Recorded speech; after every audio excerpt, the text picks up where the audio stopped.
movement doon na talagang intentional na mag-win. Ang tanong, bakit mahirap sila i-win?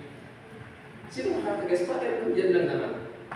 Mamaya po i-discuss natin, particularly yung pinag-usapan sa government. Kaya nga mga kapatid, by 2027, mas lalo pong hihirap ang pag-reach out sa kanila dahil po sa ipinapasang batas. Alam niyo bakit? Parang sa Indonesia, bawal kang mag-preach ng gospel. Pag nag-preach ka ng gospel, huhulihin ka.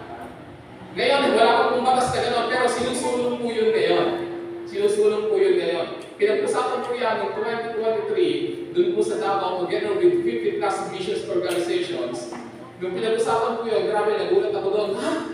May pinapasa pa ng batas na gano'n ang mga Muslims kasi, guys, ito po, kasi marami ng mga Muslims na aware sila na maraming missionary ang pumupunta sa kanila. Kunwari, tourists, kunwari, magtuturo lang, pero nahulihan sila ng Bible. Sino nakabalita rito? Diyan po sa Maguindanao na may pinatay na 2 missionary babae dahil nakitaan po sila ng Bible sa isang isolated area po doon.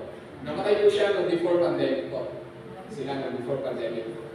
So ngayon naman, ang rich people group, ito yung kapag 2% na at may bayaw of the church. Sila po yun.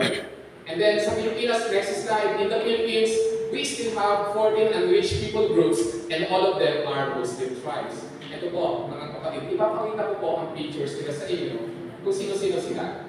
Ito po sila, ang 14 unreached tribes.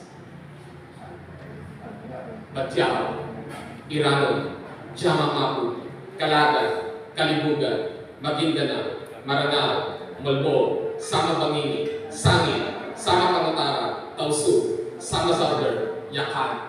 Kalahati po na, wala talagang Jesus People Movement. Yung kalahati, meron ng mga missionaries.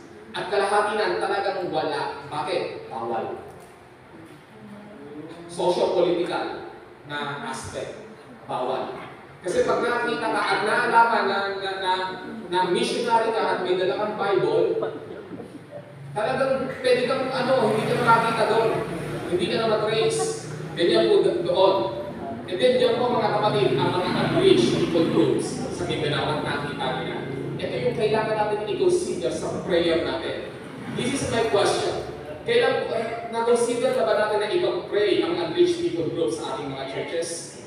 And another question, nagpa-participate ba tayo para i-empower ang mga missionaries at yung mga missions organization na talagang nag-reach out sa kanila? It's very important na tayong mga churches ay magkaisa. Because ilan ang churches sa Pilipinas, evangelical churches sa Pilipinas. Sa Pilipinas, meron tayong 94,000 churches.